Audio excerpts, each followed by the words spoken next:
अब software testing की types कौन कौन सी हैं? इसकी काफ़ी ज़्यादा टाइप्स हैं, लेकिन जो जेनेरिक और बेसिक डेफिनेशंस हैं उसको हम स्टडी करते हैं। सबसे पहले आ जाता है सिस्टम सॉफ्टवेयर। सिस्टम सॉफ्टवेयर होता क्या है? System software consists of several programs which are directly responsible for controlling, integrating, and managing the individual hardware components of a system.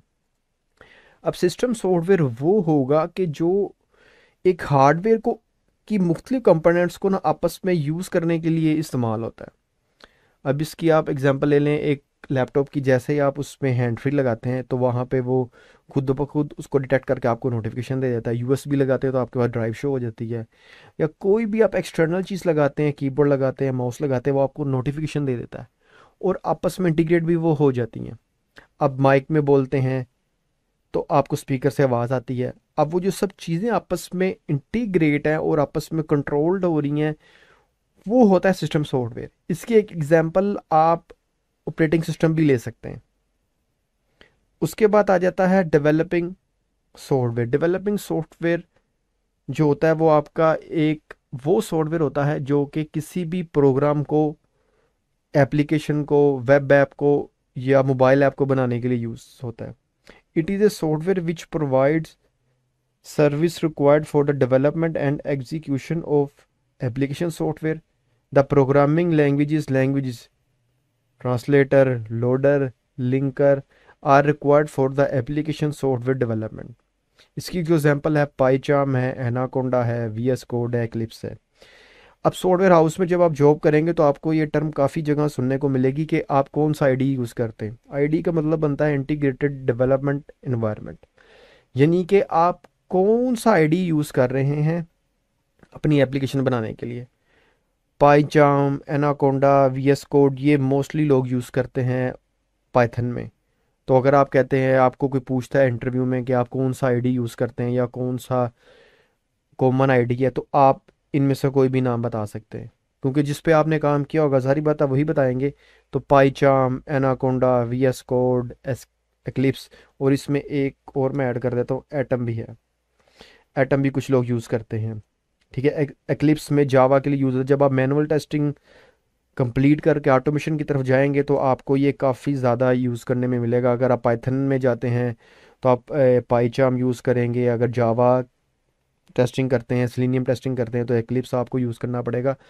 तो आईडी का बस ये मतलब बनता है कि जो सॉफ्टवेयर को बनाने के लिए जो चीज़ एक यूज़ होती है ना, स्पेसिफिक सॉफ्टवेयर, उसको आईडी कहते हैं। तो ये Python, anaconda, we S code, eclipse, atom, ये सारे के सारे आईडीई हैं। नेक्स्ट डेफिनेशन की तरफ चलते हैं जो कि है application software. Application software is a software program design to help the user to perform singular और multiple task.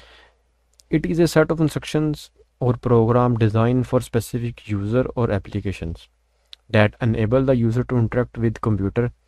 Application software are also called the end user programs. These programs to do the real work of users. Application software वो software होते हैं कि जो कि user की need को रखते बनाए जाते हैं।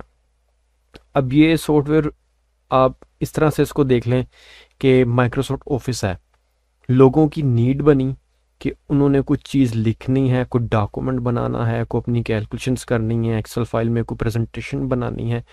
तो माइक्रोसॉफ्ट ने क्या किया, यूज़र की नीड को रखते हुए एक सॉफ्टवेयर बनाया।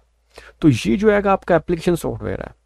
आपकी बैंकिंग ऐप वो भी एप्लीकेशन सॉफ्टवेयर है कि जो कि यूज़र की, पब्लिक की नीड को देखते हुए कुछ सॉफ्टवेयर जब बनाया जाता है ना, तो उसको एप्लीकेशन सॉफ्टवेयर कहा जाता है। ठीक है। एक एग्जांपल आप जितनी भी हम यूज़ कर रहे हैं, आप देखते होंगे ऐप डेवलपमेंट, बैंकिंग की ऐप होगी, एंड्रॉयड एप्पल हो गया ऐप, उसमें आपकी ऐप स्टोर आ गया। ठीक है। ऐप स्टोर के अंदर जितनी भी आपकी एप्लीकेशन है वो यूज़र की नीड को देखते हुए वो बनाई जाती हैं। तो वो जो चीज़ आ जाती है ना, जो एक जेनेरिक हो, वो एप्लीकेशन सॉफ्टवेयर जो कि हर कोई इसको यूज़ कर सकता है। उसके बाद आता है general purpose software. General purpose software are design to perform general task. ये वो सॉफ्टवेयर होंगे जो जनरल पर्पस के लिए यूज़ होते हैं, जिसका जो कि एक स्पेसिफिक यूज़र को टारगेट नहीं कर रहे होते हैं। इसमें आपका आ जाएगा वीएलसी प्लेयर। ठीक है।